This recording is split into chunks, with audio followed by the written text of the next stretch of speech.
Kembali di Metro Siang dan kami masih berdiskusi seputar pejabat yang suka flexing-flexing pemirsa. Dan sudah bergabung dengan kami Pahala Nainggolan, Deputi Pencegahan dan Monitoring Komisi Pemberantasan Korupsi. Selamat siang Pak Pahala, terima kasih atas waktunya. Selamat siang Mas Anggi.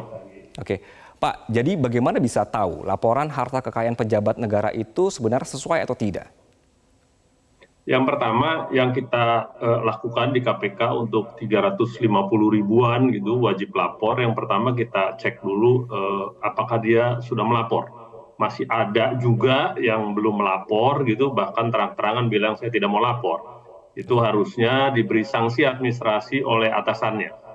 Yang kedua, yang sudah lapor tapi kita lakukan yang namanya verifikasi. Jadi kita lakukan kelengkapannya dan kalau udah kita cek oke gitu, lantas kita taruh dalam database besar untuk dilakukan semacam analisa oleh aplikasi gitu ya. Yang ketiga, dia harus lapor dan lengkap, terutama surat kuasa, karena berkembang sekarang bukan tren gitu ya, tapi udah 1.000 atau 2.000 orang menyampaikan lengkap tepat waktu, tapi dengan sengaja tidak menyampaikan surat kuasa. Akibatnya, kita nggak bisa melakukan pengecekan benar apa enggak dengan konfirmasi data ke sana kemari karena tidak ada surat kuasa. Nah, jadi yang Pak Rafael secara spesifik gitu, dia lapor tepat waktu gitu, Kementerian Keuangan secara umum gitu selalu baik, 99% lebih setiap tahun. Nah, sekarang masalahnya apakah yang dilaporkan itu sudah semua. Nah, itu kita lakukan yang namanya verifikasi. Sesudah verifikasi, kita lihat Pak Rafael ini masuk radar gitu ya, karena 50 miliar sekian. Gitu. 2018 pernah kita lakukan pemeriksaan terhadap beliau. Jadi kita undang klarifikasi, kita sudah cek datanya ke BPN, ke perbankan, apakah ada rekening lain atas nama yang bersangkutan, atas nama istri, atas nama anak. Juga ke bursa efek, lantas ke asuransi gitu, ke semua pihak yang punya jaringan database dengan KPK secara elektronik. Yang kita klarifikasi pada saat itu hasilnya semua yang tertulis secara dokumen itu sudah dilaporkan. Tapi kita masih merasa perlu berkoordinasi dengan Inspektorat Jenderal Kementerian Keuangan. Di 2019 kita datang ke Kementerian Keuangan, kita sampaikan semua data-data ini karena kita punya surat kuasa dari beliau. Jadi lebih lengkap. Nah, gunanya memverifikasi dengan inspektorat di kementerian, karena inspektorat kementerian punya data lain, pasti. Soal gaya hidup kan KPK nggak bisa ngelihat 350 ribu orang.